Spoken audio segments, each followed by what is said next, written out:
इस 2024 के general parliament election के जिसकी धूलिया मालेगांव पार्लियामेंट हल्के की पोलिंग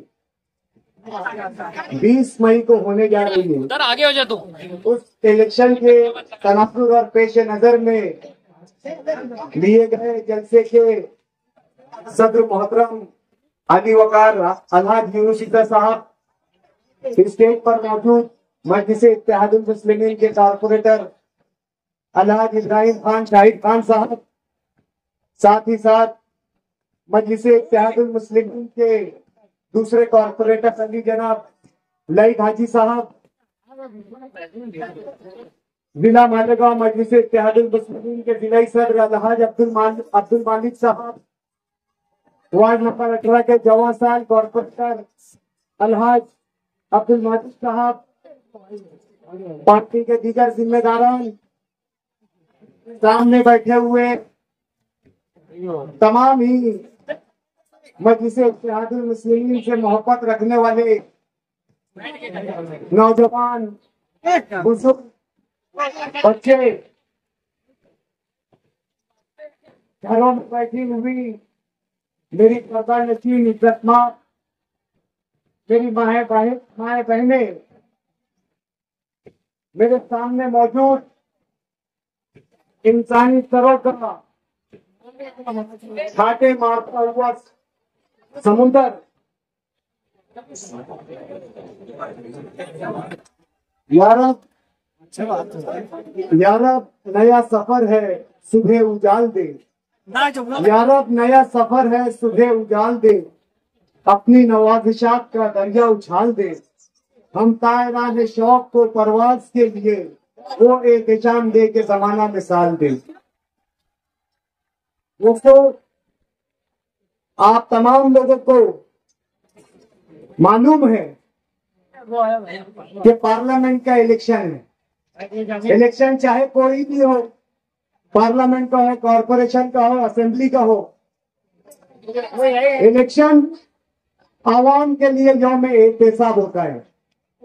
यानी कि माजी में हमने जिन नुमाइंदों को चुनकर दिया, वोट दिया, उन्होंने हमारे हक में क्या किया, हमारे लिए क्या बेहतर फैसले किए, उन्होंने ऐसा कौन सा काम किया जिनके एवज में हमने उनको चुन कर दिया था। ये एहतसाब करने का वक्त है। जो इलेक्शन होता है, इसमें हम उम्मीदवारों का मुआवजा करते हैं कि हमारे सामने जो उम्मीदवार, जो पार्टियां, जो जमातें आ रही है, उन जमातों का क्या मैनिफेस्टो है, क्या मंशूर है, उनकी क्या नजरिया है, क्या आइडियोलॉजी है, उनके मंशूर के मुताबिक हमें क्या फायदा मिलने वाला है, हमें उमूमी सतह पर, अवामी सतह पर उस पार्टी की जानिब से क्या मिलने वाला है, ये इलेक्शन में जांचना और परखना जरूरी होता है। लेकिन दोस्तों, देखने में यह आ रहा है कि ये मुल्क का इलेक्शन है, मुल्क की सबसे बड़ी पंचायत, मुल्क की सबसे बड़ी महासभा, पार्लियामेंट का इलेक्शन है। आइन में, कानून में इससे बड़ा कोई अदारा नहीं है। ये वो अदारा है जिसके तहत मुल्क में तमाम इदारे होते हैं, चाहे वो अदलिया हो, चाहे वो पुलिस हो, चाहे वो इन्फोर्समेंट डायरेक्टरेट हो, ईडी हो, सीबीआई हो, दीगर तमाम जितने भी अदारे हैं वो इस पार्लियामेंट के जेर असर होते हैं, मातहत होते हैं। लेकिन जैसे जैसे ये मुल्क का सबसे बड़ा इलेक्शन आगे बढ़ता जा रहा है, फेज वाइज, मरहले वाइज, वैसे वैसे जो 10 सालों से इस मुल्क पर बरसर इक़्तिदार हुकूमत है बीजेपी, जिसे हम मोदी सरकार भी कहते हैं, उस सरकार का जहनी दिवालियापन हमारे सामने आवामी सतह पर नजर आ रहा है। वो सरकार के पास कितनी नजरियाती कल्लाशी है, कितनी बेबसी है, नजरियाती तौर से वो पार्टी कितनी घटिया और कितनी सतही हो चुकी है। ये इलेक्शन के मरहले जैसे जैसे गुजर रहे हैं, जैसे जैसे आगे बढ़ रहे हैं, वैसे वैसे हमें इस पार्टी के नजरियात और इस पार्टी की सोच दिख रही है। मुल्क का सबसे बड़ा आईनी ओहदा वजीर आजम का ओहदा। वजीर आजम जब वजीर आजम हो जाता है तो मुल्क का सरबराह हो जाता है। फिर वो न किसी मजहब का नुमाइंदा रह जाता है, न किसी समाज का नुमाइंदा रह जाता है, न किसी पार्टी का नुमाइंदा रह जाता है। वो तमाम के तमाम जात बिरादरी मजहब का नुमाइंदा हो जाता है। हिंदुस्तान के आइन का रखवाला हो जाता है। हिंदुस्तान के कानून का तहफ्फुज करने वाला हो जाता है। हिंदुस्तान के एक एक फर्द का जो है मुहाफिज हो जाता है। लेकिन आप देख रहे होंगे कि इस मुल्क के वजीर आजम नरेंद्र मोदी जो कहते हैं कि सबका साथ सबका विकास, लेकिन अगर राजस्थान में सभा होती है तो वो कहते हैं कि इस मुल्क में मुसलमान घुसपैठी है, दरअंदाज है, दूसरे मुल्कों से घुस कर आए हैं। कहीं सभा होती है तो नरेंद्र मोदी कहते हैं कि ये मुसलमान तुम्हारी भैंसें ले जाएंगे, गाय ले जाएंगे, तुम्हारी औरतों का मंगलसूत्र छीन लेंगे। कहीं कहते हैं कि कांग्रेस अगर सत्ता में आई या इंडिया अलायंस अगर सत्ता में आया तो ये मुल्क की तमाम इमलाक, मुल्क के तमाम वसाइल मुसलमानों को दे देगी। बाकायदा लफ्ज मुसलमान इस्तेमाल करके, बाकायदा लफ्ज इस्लाम इस्तेमाल करके ये मुसलमानों को कभी घुसपैठिया कह रहे हैं, कभी भैंस ले जाने वाला कह रहे हैं, कभी मंगलसूत्र खींचने वाला कह रहे हैं। ये इनकी नजरियाती सोच, इनकी कल्लाशी इस बात की जो है तर्जुमानी करती है कि ये इलेक्शन जीतने के लिए किस सतह पर आ गए। आज कभी नरेंद्र मोदी किसी जलसे में कहते हैं, अमित शाह कहते हैं कि इस मुल्क के संविधान को खतरा नहीं है, हम संविधान तब्दील करने वाले नहीं हैं।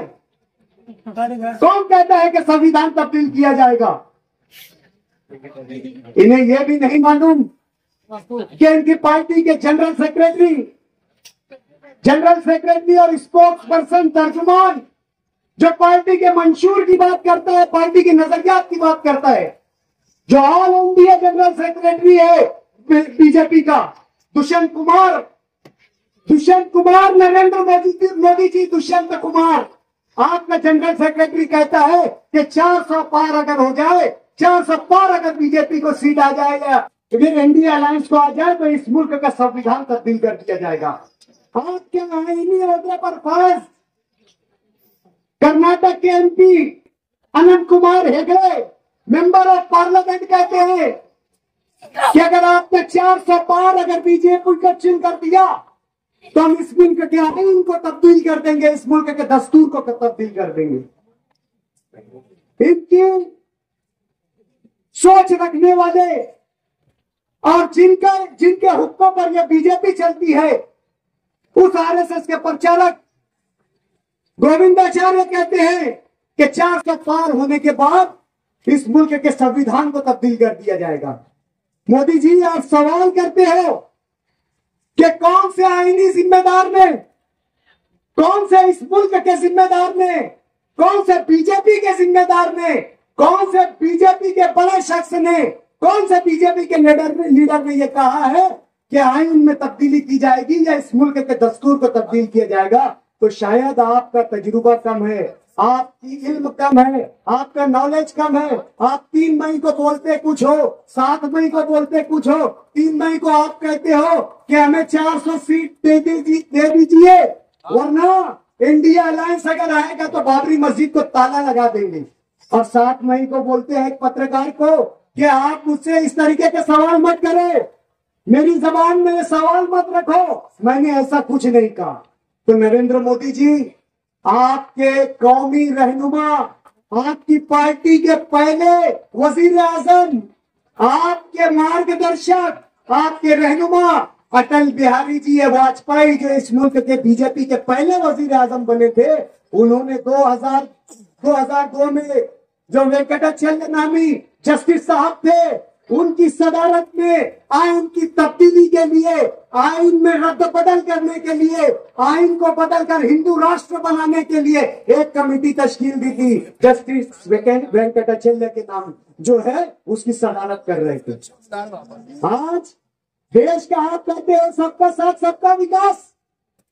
देश का जो रिजर्वेशन रखने वाला तबका है, जो दबा कुचला है, पसमानदा है, उसे फिक्र लग गई है कि कहीं आप इस देश में जो रिजर्वेशन दिए गए हैं, इस देश में दलितों को रिजर्वेशन दिया गया है, इस देश में जो है ट्राइबल एरिया में रखने वाले, कबायली एरिया में रहने वाले लोगों को रिजर्वेशन दिया गया है, इस देश में एनटीओ को जो है रिजर्वेशन दिया गया है। आज उन्हें फिक्र लाहक हो गई है कि आप इस देश में रिजर्वेशन ना खत्म कर दे।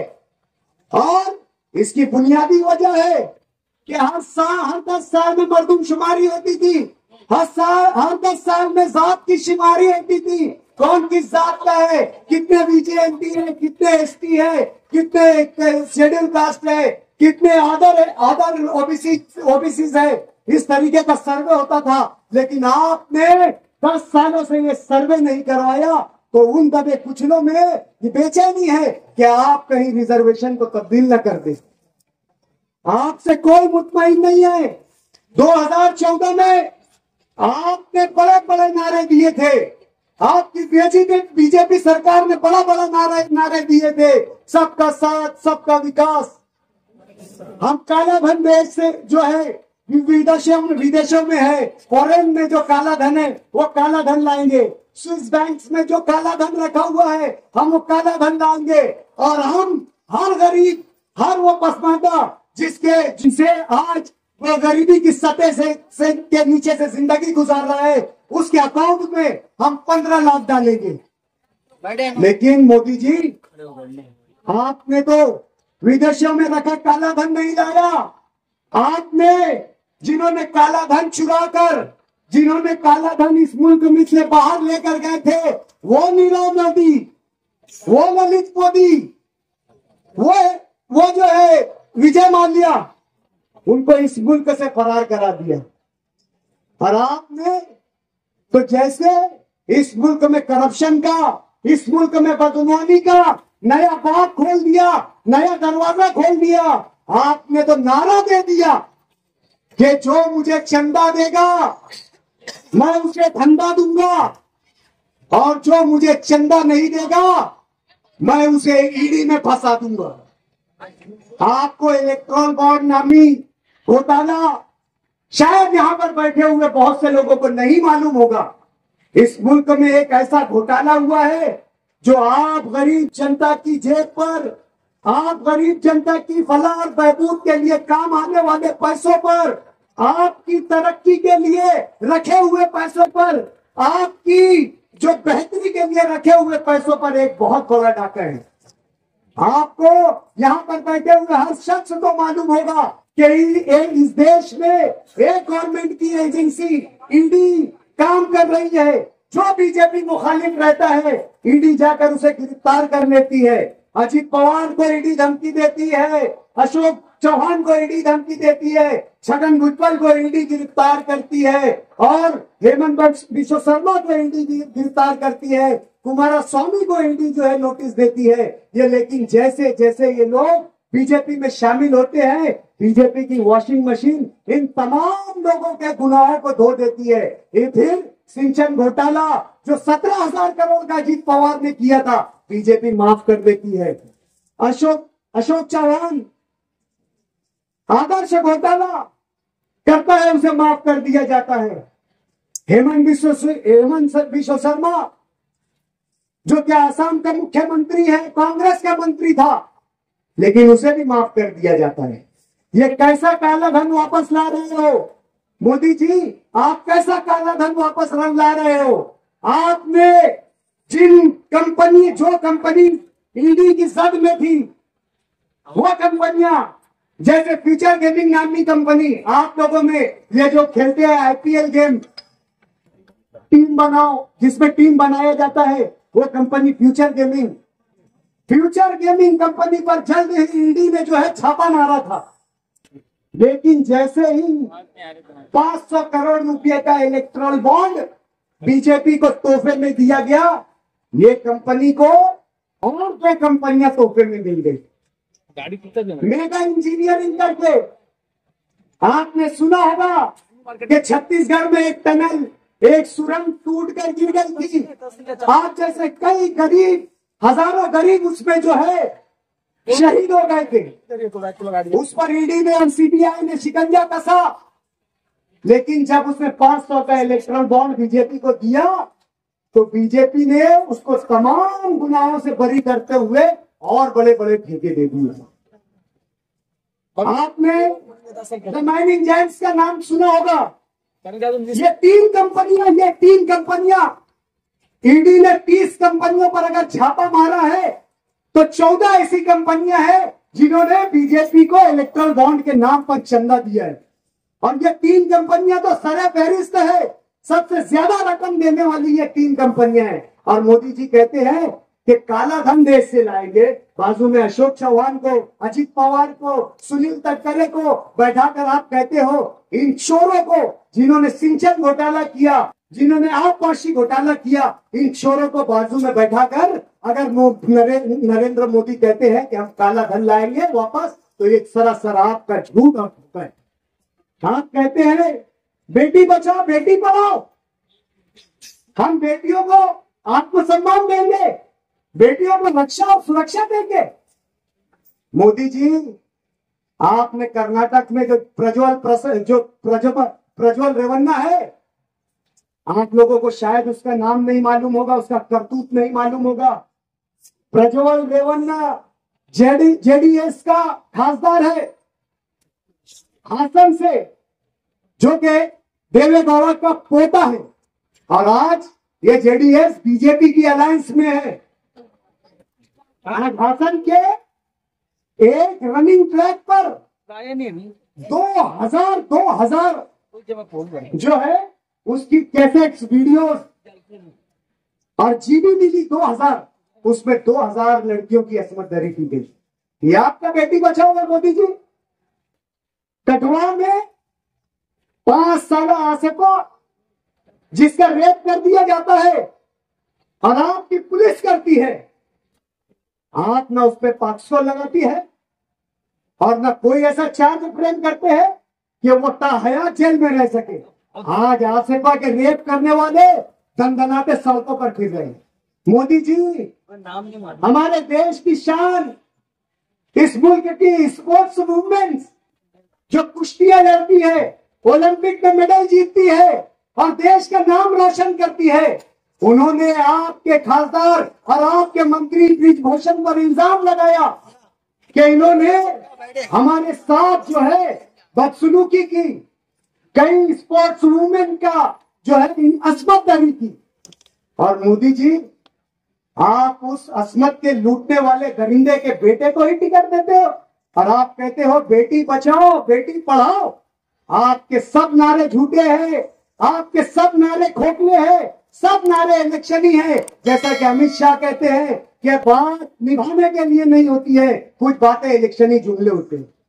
आपने देश के नौजवानों को कहा कि हम हर साल 2 करोड़ नौकरियां देंगे, लेकिन आज आरटीआई के जरिए आप मालूम कर लो कि इस मुल्क के नौजवान को मोदी हुकूमत ने सिर्फ 7 लाख नौकरियां दी है, जबकि गवर्नमेंट, सेंट्रल गवर्नमेंट और स्टेट गवर्नमेंट की टोटल अगर आप असामियां देखेंगे तो आज 30 लाख से ज्यादा रिक्रूटमेंट इनती है। 30 लाख से ज्यादा असामियां जो है वो खाली है। आप हक मालूमात के जरिए मालूम कर सकते हैं।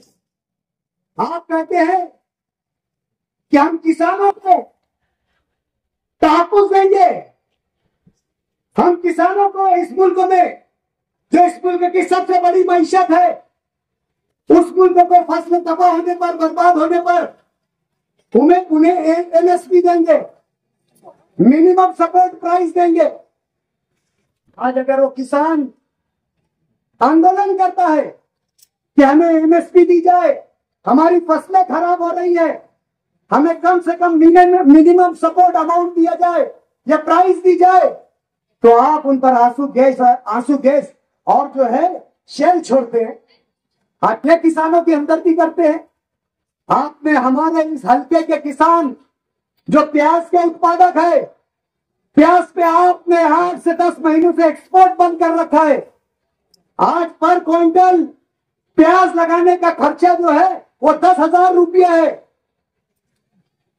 जब अगर 20 क्विंटल प्याज लगती है तो 2 लाख रुपया शेतकरी बैंक से कर्ज लेकर जो है वो प्याज की फसल लगाता है, और भाव कितना मिल रहा है? 1 लाख रुपया। फिर किसान खुदकुशी क्यों नहीं करेंगे? फिर क्यों कांग्रेस की उम्मीदवार शोभा ताई बच्चाओं को बागलान पट्टे पर किसानों की हिमायत क्यों नहीं मिलेगी? और आपके जो नुमाइंदा वोट मांगने जा रहे हैं, फिर वो किसानों के जरिए अपने अपने देहातों से क्यों हटा ले जाएंगे? मोदी जी, आपने 2014 में जितने भी नारे दिए थे, आपके सब नारे जुमले निकले। आपकी हुकूमत तो 2019 में चली जाती, आप गिर जाते। आपकी तंजीम ने आप पर तो गुजरात के बदनुमा फसादात का धब्बा था। आपको गुजरात का खिताब दिया गया था, गुजरात के कसाई का खिताब दिया गया था। आपको अमेरिका में जाने पर पाबंदी थी, अमेरिका आपको वीजा नहीं दे रहा था। यूरोप की कोई कंट्री का हैसियत, जब आप गुजरात के वजीर आला थे तो आपको गुजरात के कातिल की वजह से आपको जो है कोई मुल्क बुलाता नहीं था। आप कहते हैं बेटियां सांझी होती है, बेटियां सबकी होती है। गुजरात के फसादात में ये बिल्किस बानो जिसकी इस्मत दरी की गई, जिसके पेट में भाला मार के उसके नौज़ायदा बच्चे को निकाल लिया गया, 200 लोगों ने उसके साथ इस्मत दरी की, और केस सुप्रीम कोर्ट तक गया, और सुप्रीम कोर्ट में अपना कन्विक्शन हुआ। सुप्रीम कोर्ट में उसके जो है खातियों को सजा मिली। जेल में आपकी हुकूमत ने उनके अच्छे चाल चलन, एक जानी, एक इस्मत के दरिंदे जिन्हें इंसानियत नहीं मालूम, जिसे हमला खातून नहीं मालूम, ये भेड़िए, ये दरिंदे, इस्मत करने वाले, इज्जत लूटने वाले, औरत की इज्जत को तार तार करने वाले, और गुजरात हुकूमत के जब आप सरबराह थे और आज आपकी पार्टी का मुख्यमंत्री है, तो वो कहता है कि बिल्किस बानो के रेपिस्ट जो है वो अच्छे चाल चलन वाले हैं और उनको जो है बाहर लाया जाए। और बाहर आते हैं तो उनका इस्तेकबाल होता है, मजहबी मंच पर बैठाकर श्लोक पढ़कर आपकी हाजिरी में, आपके नुमाइंदों की हाजिरी में उसका इस्तेकबाल होता है।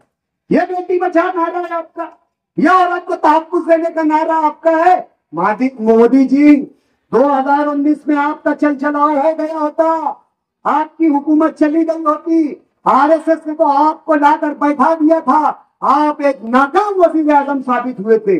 लेकिन पुलवामा का ढोंग रचकर, पुलवामा अगर हुआ है तो पुलवामा को बुनियाद बनाकर आपने दोबारा 2019 जीत लिया है। लेकिन कुछ नहीं किया आपने इन 5 सालों में, आपने, आपके मंत्रियों ने, आपके पार्टी के कारकुनों ने, अगर 2-4 चीजें आपके लोगों की बातों से और तकरीर से निकाल दिया जाए तो आप लोगों की तकरीरें नहीं होगी। मोदी जी, आपके मंत्रियों के आपके और आपके पार्टी के कारकुनों की तकरीर से अगर मुसलमान निकाल दिया जाए, अगर गोश्त निकाल दिया जाए, अगर पाकिस्तान निकाल दिया जाए, अगर संविधान निकाल दिया जाए, अगर हिंदुत्व निकाल दिया जाए, तो आपका ना मंत्री, ना आप, ना आपके कारंदे खड़े होकर डॉक्टर खालिद अगर आधा घंटा बोल रहा, तुम 10 मिनट बोलकर बताना तकलीफ कर बताना। मोदी जी, इन 5 चीजों को अगर आपकी तकरीर से निकाल दिया जाए, आज यकीनन ये इलेक्शन बहुत अहमियत का हामिल है।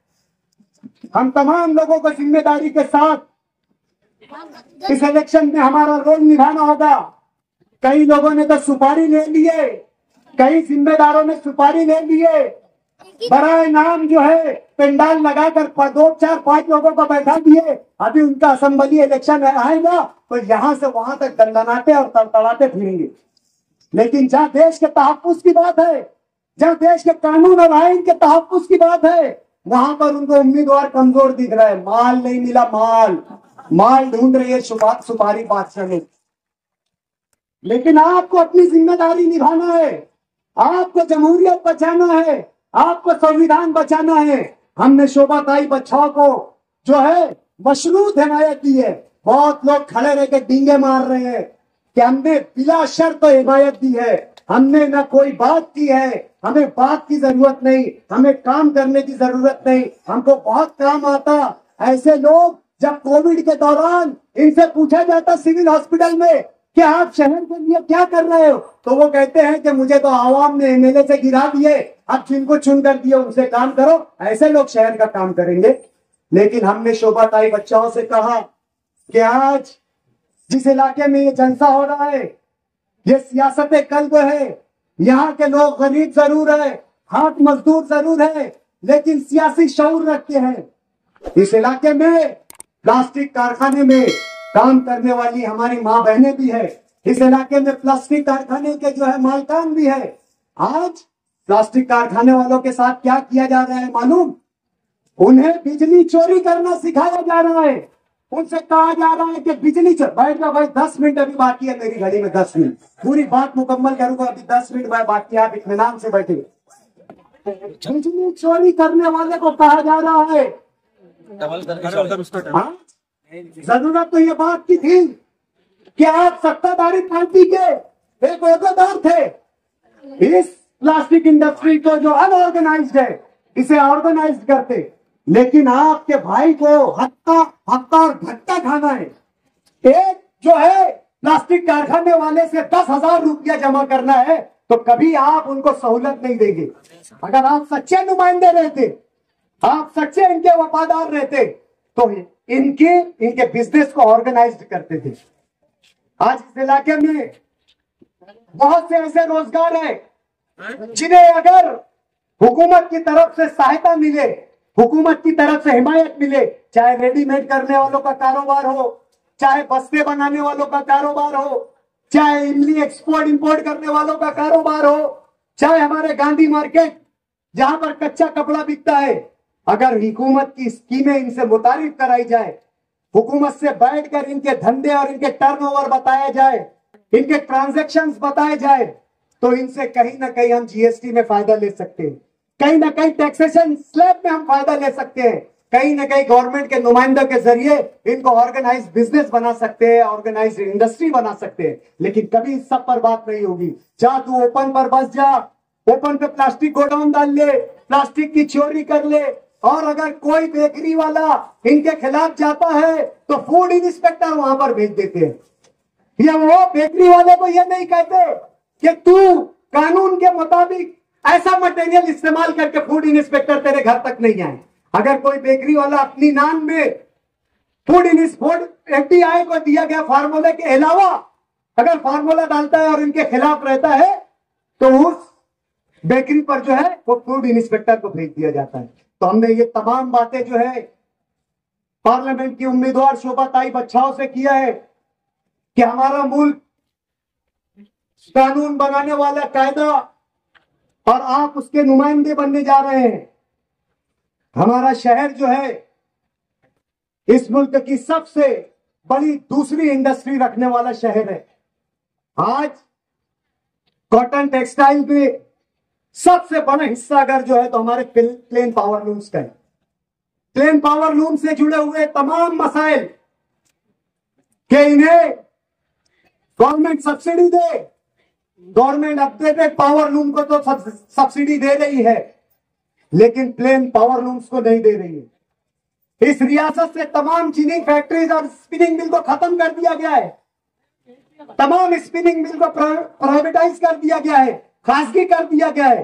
गवर्नमेंट दोबारा स्पिनिंग मिल खोले, गवर्नमेंट सस्ते दामों में इस शहर के जो है कारखानादारों को सूद दे और इस शहर के जो लूम चलाने वाले मजदूर हैं वो लूम चलाने से उनकी सेहत पर बुरा असर पड़ता है। कभी कभी कभी कोई टीबी दमा के मर्ज में मुब्तला हो जाता है, कभी दीगर कोई मर्ज में मुब्तला हो जाता है। तो गवर्नमेंट यहां पर एक हेल्थ सेंटर कायम करे और हमारे पावर लूम के मजदूरों का फ्री और मुकम्मल इलाज करे। ये डिमांड भी हमने शोभाताई बच्चाओं से की। और जिस तरीके से किसानों को एमएसपी देती है सरकार कि मिनिमम सपोर्ट प्राइस, उसी तरीके से अगर पावर लूम के मालकान का तैयार कपड़ा अपनी लागत और कीमत पे नहीं बिक रहा है तो उसे भी गवर्नमेंट एमएसपी दे, उसे भी गवर्नमेंट खरीदे। क्योंकि इस मुल्क में हमारे प्लेन पावर लूम से तैयार किया हुआ कपड़ा 60% लगता है। तो जब ये अनाज गवर्नमेंट दे सकती है तो ये शहर का तैयार करदा कपड़ा क्यों नहीं गवर्नमेंट खरीद कर गरीबों को दे सकती है। इन तमाम बातों को, इन तमाम आपकी परेशानियों को, ये इन तमाम आपकी मुश्किलात को, इन तमाम आपके सवालात को, इन तमाम आपके बातों को की हमने जो है तर्जुमानी की है। और इन तमाम बातों को शराइत की बुनियाद बनाकर, इन तमाम बातों के होने का यकीन और तयक्कुन ले लेने के बाद हमने शोभाताई बच्चाओं को हिमायत आप लोगों की जानिब से आपका नुमाइंदा और आपका माध्यम बनकर दिया है। क्या आप लोग हमारी इस हिमायत से रजामंद है? अगर रजामंद होते तो तमाम लोग हाथ उठाकर हमारी इस हिमायत का सबूत दें। एक बार फिर से तमाम लोग जो है दोनों हाथ उठाए, दोनों हाथ उठाए कि आप लोग हमारी इस हिमायत के हैं। बहुत बहुत शुक्रिया। जलसे आगे भी सजेंगे, बातें आगे भी रहेगी। यार जिंदा सोबत दाकी वाखिरु दावाना अल्हम्दुलिल्लाहि रब्बिल आलमीन।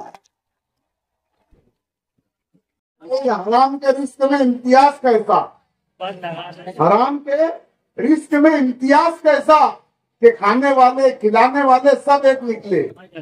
और माजी की एक इमारत, बाबरी मस्जिद, माजी की एक इमारत चीख चीख के कह रही हमसे कि गिराने वाले बचाने वाले सब एक निकले। बाबरी मस्जिद शहीद की गई थी तो पूरे देश के अंदर कांग्रेस पार्टी को लेकर इसी तरीके से मत लगा तो पूरे शहर के अंदर कांग्रेस पार्टी को लेकर जो नाराजगी थी, खास अकलियती तबकों में, मुसलमानों के तबके में, आज वही नाराजगी और वही चीज बीजेपी के ताल्लुक से पूरे शहर में देखी जा रही है। आपने पूरा शहर पूरी तरीके से बेदार है वोट देने के लिए। लोग अपना काम कर रहे हैं, कोई सुपारी ले रहा है, कोई कुछ कर रहा है, कोई कत्ता ले रहा है, उनके नाक में मत लगो। तुमको वोट देना है, वोट तुम वोट देना है। मैं ये बताना चाह रहा कि 1992 के अंदर जो माहौल था वो माहौल ऐसा है, और वो माहौल ऐसा था कि शहर में एक माहौल था। मेरे वालिद असेंबली के इलेक्शन लड़ रहे थे, उनके सगे बहनोई मेरे फुप्पा मोहम्मद हसन दादा ने उनको आके बोला था कि मैं कांग्रेस को वोट नहीं दूंगा। आज वो वक्त आया है वापस कि हर कोई जानता है कि मुझे सिर्फ और सिर्फ बीजेपी के खिलाफ वोट देना है। किसी के बहकावे में बताओ, वोट देना है, हर हाल में देना है। और यही एक आखिरी हथियार है हमारे पास जो हमें एनआरसी से और सीए से बचा सकता है। हमें हर सूरत में बिना किसी के बुलावे के, बिना किसी के रिक्शा के, बिना किसी के यादी देने से, किसी स्लिप मिली नहीं मिली पहुंच कर लो। लोग 80% यादी अपने पास रखे हुए हैं। एक यादी का खर्चा अगर कोई कैंडिडेट की तरफ से मसलन 50,000 रुपया मिला है तो 10-15 हजार रुपये में काम चलाने की कोशिश कर रहे। ये एक साजिश की तौर पे किया जा रहा है। शहर को बेदार होना है। कोई कहता है कि हमें गाइडलाइन नहीं मिली कि हमें किसका काम करना चाहिए। अरे गाइडलाइन किसी को भी मिल जाएगी क्या? उसके वास्ते ईमानदार रहना पड़ता हजरत, ईमानदार रहना पड़ता जब गाइडलाइन मिलती। हम आज छाती ठोक के बोल रहे हैं कि हमको असदुद्दीन अवैसी साहब की तरफ से इजाजत है। बीजेपी के खिलाफ मजबूत उम्मीदवार है, उसका सपोर्ट करो। या असदुद्दीन अवैसी साहब की तरफ से इजाजत है हमको, ये हमारा लीडर है। बोलते हैं बहानेबाजी मत ढूंढो कि गाइडलाइन नहीं मिली, गाइडलाइन नहीं मिली। ईमानदाराना तरीके से रहो तो गाइडलाइन वगैरह सब मिलेंगी। मैं आखिरी में फिर एक बार आखिरी बात अपनी ये अपील कर रहा हूँ कि 30 तारीख को पूरी ताकत के साथ अपने घर वालों का हर फर्द की जिम्मेदारी है वो अपने घर के लोगों को लेके निकले और इस बार शोभा ताई बचाओ और अगली बार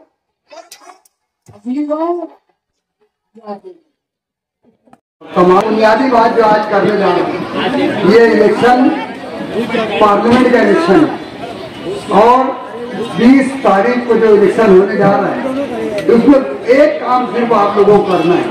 मैं जो बुनियादी बात बोलने जा रहा हूँ, मेरी बात को बहुत सुन लो। ये किसी की पॉलिसी वगैरह बताने की आज मुझे जरूरत नहीं। आज मैं जानता हूँ और शायद मेरी समझ होकर नहीं कर, तो मैं यकीन से ये बात कह सकता हूँ कि यहाँ पर मौजूद जितने अफराद हैं, जितने भी लोग हैं और जहाँ तक मेरी आवाज आ रही मेरे गाँव भाइयों के कानों में, वो तमाम लोग इंशाअल्लाह व नज़ीर सिर्फ और सिर्फ शोभा ताई बचाओ ही को वोट देंगे। ये मेरा यकीन है, कामिल है। सभी उसी उम्मीदवार को वोट देंगे, ये मैं इस बात का दावा करता हूँ। क्यों कि आज हमारे पास मुखालफत नहीं है। और आप गौर कर रहे होंगे गाँव के तकरीबन सभी बड़े लीडरान एक ही स्टेट से एक ही वोट मांग रहे हैं। इसलिए मैं ये कहता हूँ सिर्फ हर लोगों से कि अभी जो पोलिंग होने जाएगी तो यहाँ पोलिंग का एवरेज 80% से ज्यादा होना चाहिए। अगर 80% पोलिंग हो गई तो हमारा उम्मीदवार यकीनन एकदम आसानी के साथ चुनकर आ जाएगा।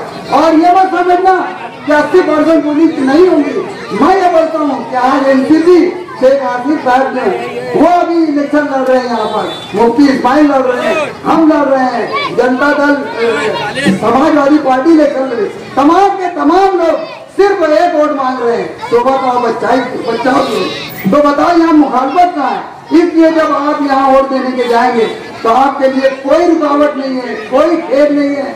आप बिना झिझक सिर्फ ईमानदाराना तरीके से सुबह से नमाज बाद से आप निकल जाएं और जाकर क्यू में लाइन लगा लें और जाकर सिर्फ वोट देना आपका काम है। अगर ये वोटें नहीं हुई, जैसा कुछ बातें मेरे कानों पर आ रही है कि यहाँ पर इलेक्शन में लोग घात करते हैं, और मैं उन लोगों को बोलना चाहता हूँ जो बहुत बड़े बनकर बैठे हैं और जो यहाँ से उठकर अभी सटाना जाकर रहे, वहाँ शरद पवार साहब पे जाकर शिकायत कर रहे थे कैंडिडेट की कि शोभा ताई बचाओ पावर में नहीं। अब कौन सा पावर नहीं है मुझे नहीं मालूम, वो रुपया नहीं दे रही या पैसा नहीं निकाल रही या क्या कर रही है मुझे मालूम नहीं। मैं कहता हूँ ये कोई बहानेबाजी नहीं चलेगी। पैसा मिले ना मिले, वर्करों को हाथ में जाए ना जाए, हम तो देखो अलायंस में है नहीं, लेकिन भी ईमानदाराना तरीके से हम अपील भी कर रहे हैं, काम भी कर रहे हैं। और हम चाहते हैं कि पूरी वोट दे। कोई बहाना कोई ये चलेगा नहीं कि हमारे वर्कर हमने खड़े नहीं किए। देखो आज वो बोले ना बोले आप लोगों को वोट देना है, क्योंकि एक बात की सुपारी ली गई है। कुछ लोगों ने, बड़े नाम है वो, उन्होंने ये बोलकर सुपारी ली है बीजेपी से कि यहाँ का वोट का परसेंटेज हम 50 से नीचे रहेंगे, 50 से ऊपर नहीं जाने देंगे। तो मैं आप लोगों से सिर्फ यही बात बोलने के लिए यहाँ खड़ा हूँ कि आप ख्याल रखें इस बात का कि आपको वोट देना है, भरपूर देना है, कोई रुकावट नहीं, कोई बोलने वाला नहीं। आप जाइए और लाइन लगाकर सिर्फ वोट देते जाइए, हमारी माँ बहनों को निकालिए। हमारा सबका जैसे कि आपको हर मस्जिद से बोला गया, मेंबरों में रात से बात की अपील की गई है, वहाँ कैंडिडेट का नाम नहीं दिया गया, लेकिन एक बात बोली गई है कि जालिम हुक्मरान के सामने जो चुन कर आएगा उसको आपको अपनी वोट देना है। और आप अच्छी से बखूबी जानते हैं कि कौन चुन कर आने वाला है। इसलिए आज तमाम उलमाए कराम जितने हमारे यानी मुल्कीन हैं, सब के सब इस बात की अपील कर रहे हैं, दर्दमंदाना अपील कर रहे हैं कि आप वोट सिर्फ ऐसे जालिम हुकूमत के खिलाफ अपना वोट ऐसी ताकत को दे जो कसीर तेजों से यहाँ पे चुन कर आए और गवर्नमेंट और हुकूमत का राजपाट पलट जाए और आने वाले दिनों में हमारी शरीयत, हमारी जिंदगी, हमारे बाल बच्चों की जिंदगी तमाम महफूज है। इतनी बात बोलकर मैं इस अपील के बाद